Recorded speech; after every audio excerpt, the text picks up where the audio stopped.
अस्सलाम वालेकुम दोस्तों, कैसे हैं आप लोग। मैं हूं ताहिर और आज की इस वीडियो में आपके साथ मैं बात करने जा रहा हूं कि आप घर बैठे अपना बैंक अकाउंट जो है वो कैसे ओपन कर सकते हैं। देखिए, मिज़ान बैंक ने ये एक बहुत ही सिंपल और इजी प्रोसेस कर दिया है। मिज़ान बैंक की एप्लीकेशन जो है गूगल प्ले स्टोर पे एक अवेलेबल है। दो एप्लीकेशन होती है, एक तो आपका अकाउंट को मैनेज करने के लिए होती है नॉर्मली, लेकिन एक अगर चेक करेंगे तो मिज़ान डिजिटल अकाउंट ओपनिंग के नाम से जो एक एप्लीकेशन गूगल प्ले स्टोर पर दस्तियाब है।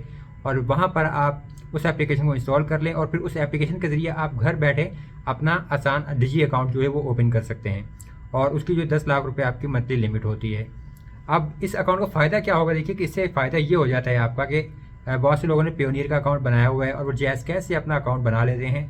और फिर उसमें जब बैंक वेरिफिकेशन का मसला आता है या एड्रेस वेरिफिकेशन का मसला आता है तो ना तो उनके पास अपना कोई उनके नाम का गैस बिजली पानी का कोई बिल होता है, और जैज़ कैश की जो एक स्टेटमेंट होती है वो पेयोनियर एक्सेप्ट नहीं करता, तो इस वजह से वो परेशान होते हैं। तो इसका सबसे बेस्ट और आसान हल ये है कि आपके पास बैंक अकाउंट होना चाहिए, क्योंकि बैंक स्टेटमेंट के ज़रिए आप पेयोनियर की एड्रेस वेरिफिकेशन भी कर सकते हैं और वहाँ पे जो बैंक की वेरिफिकेशन का मसला आता है तो वो आप इस बैंक के ज़रिए कर सकते हैं।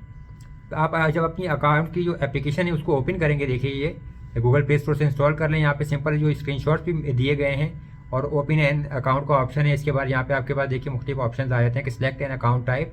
तो यहाँ जो पहला ऑप्शन आ रहा है कि वो है मिज़ान डिजी आसान अकाउंट, तो आप इसको सिलेक्ट कर लीजिए। इसके बाद आपके पास यहाँ पे कुछ इंस्ट्रक्शंस आती हैं। आपने अपना जो नेटवर्क है वो सिलेक्ट करना है, अपना फ़ोन नंबर और अपना ईमेल देना है, वो यहाँ पे ऐड करेंगे। उसके बाद आपने अपना शनाख्ती कार्ड नंबर, अपनी डेट ऑफ बर्थ और इसकी जो डेट ऑफ एक्सपायरी है और डेट ऑफ इशू वगैरह है जो आपकी शनाख्ती कार्ड की, वो आप लिखेंगे।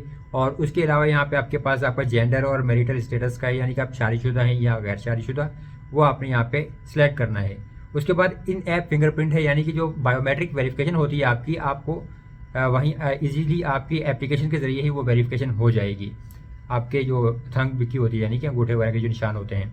और उसके अलावा फिर आपके पास यहाँ पे के इंस्ट्रक्शंस पर लाइव फोटो है, यानी कि एक सेल्फी लेनी पड़ेगी आपको, जैसे मोबाइल से ही नॉर्मली आप जैसे चेक करेंगे तो ये देखें इस तरीके से वो आपके पास ऑप्शन आ जाता है। आप अपनी एक क्लियर एचडी जो है यहाँ पे फोटो खींच लीजिएगा टेक अ पिक्चर के ज़रिए, तो आपकी जो फेस वेरिफिकेशन भी हो जाएगी। और फिर उसके बाद कस्टमर इन्फॉर्मेशन में आपने अपना नाम, अपना शनाख्ती कार्ड नंबर और बाकी डिटेल्स वगैरह देनी होती हैं। और फिर कस्टमर एड्रेस में आप अपना एड्रेस दे दीजिएगा और फिर सबमिट एप्लीकेशन जब आप कर देंगे तो आपका ये अकाउंट ईजिली ओपन हो जाता है।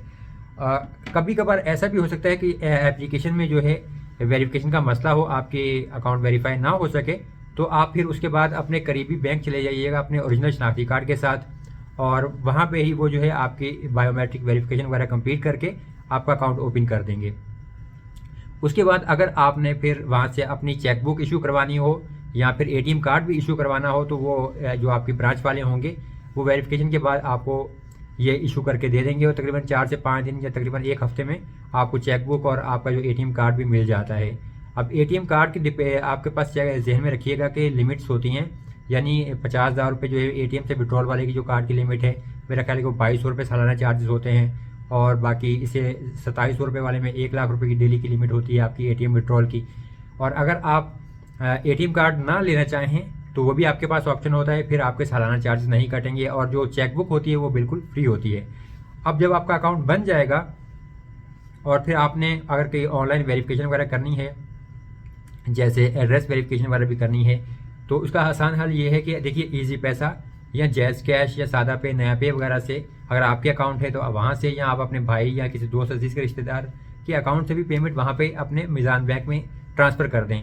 500, 1000, 2000 रुपये की जो है आप 7-8 ट्रांजेक्शन्स कर लें, और मतलब एक साथ करने की ज़रूरत भी नहीं है। पहले आप 1000 या 1500 रुपये मिज़ान बैंक में भेजें और फिर वहाँ से वापस जो है आप ईजी पैसा जैज़ कैश में भेज दें। तो इसी तरीके से जब आप 7-8 ट्रांजेक्शन जो हैं सेंड करके एक ट्रांजैक्शन हिस्ट्री बना लेंगे तो आपकी जो एक स्टेटमेंट रेडी हो जाएगी।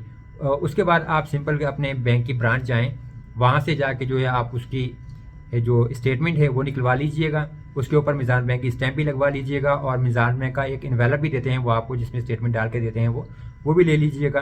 तो फिर उसकी एक क्लियर एचडी फ़ोटो जो है वो आप खींच के रख लीजिएगा। और फिर आप पेयोनियर की वेरिफिकेशन के लिए अगर वो बैंक वेरिफिकेशन मांगते हैं तो आप ये दे सकते हैं, और अगर वो आपसे एड्रेस वेरिफिकेशन मांगते हैं, पेयोनियर के अलावा और भी सर्विसेज हैं जैसे स्क्रिल है, नेटलर है, या काफ़ी सारी सर्विसेज होती हैं जो आपसे एड्रेस वेरिफिकेशन कंप्लीट करना चाहती हैं, तो आप बैंक स्टेटमेंट के ज़रिए वेरिफिकेशन कंप्लीट कर लेंगे। एक चीज़ ध्यान में रखिएगा कि जो एड्रेस आपके इसमें बैंक स्टेटमेंट के ऊपर होगा वही एड्रेस आपके अकाउंट में भी होना चाहिए, यानी वो मैच करना चाहिए। तो अगर आपके पास फ़र्ज़ करें कि जी बैंक स्टेटमेंट पे नाम स्टेटमेंट पे एड्रेस जो है वो अलग है और आपके पेयोनियर अकाउंट में अगर एड्रेस अलग है, तो आप पेयोनियर वाले एड्रेस को एडिट करें और जो फिर आपके बैंक स्टेटमेंट पे एड्रेस है उसको मैच कर लें। जब वो दोनों सेम हो जाएंगे तो फिर आपका वेरिफिकेशन का मसला नहीं आएगा। तो इस तरीके से फिर ये आपका एक तो अकाउंट ओपन हो जाता है, यानी बैंक अकाउंट आपका ओपन हो जाता है, और दूसरा ये कि आपकी जो ऑनलाइन वेरिफिकेशन वगैरह होती है तो वो कंप्लीट हो जाया करेगी। पेयोनियर में भी जैसे बहुत सारे लोग ये है कि ऑनलाइन अर्निंग करते हैं, खासतौर पर टिकटॉक से अगर आप विड्रॉ लेना चाहते हैं तो फिर जब वो आपकी टिकटॉक से विड्रॉ लेंगे तो पेयोनियर में पेमेंट आएगी तो फिर वो कैंसिल नहीं होगी, क्योंकि आपकी एड्रेस वेरिफिकेशन भी इंशाल्लाह कंप्लीट हो जाएगी और आपकी वहाँ पे जो बैंक वाली वेरिफिकेशन है वो भी कंप्लीट हो जाएगी। तो बस ये सिंपल है, थोड़ी सी आपको जहमत करनी पड़ेगी, क्योंकि देखिए जैज़ कैश की जो स्टेटमेंट का मैंने हल तो बताया था वो जुगाड़ ही था, तो वो एक्सेप्ट होती नहीं है। बहुत सारे लोगों को एडिटिंग नहीं आती, मसला बनता है। तो और कई दफ़ा वो फिर गलत इन्फॉर्मेशन सबमिट करने पे जो है पेयोनियर अकाउंट भी ब्लॉक कर देता है, तो वो ज़्यादा मसला बन जाता है आपके लिए। तो ये आपके लिए एक आसान हल है, तो इसको आप यूज़ कर लें। मज़ीद ऐसी वीडियोस देखने के लिए चैनल को सब्सक्राइब जरूर कीजिए, वीडियो को भी लाइक और शेयर कीजिएगा अपने दोस्तों के साथ। मैं हूँ ताहिर ताउस, द सिटी की चैनल से। अल्लाह हाफिज़।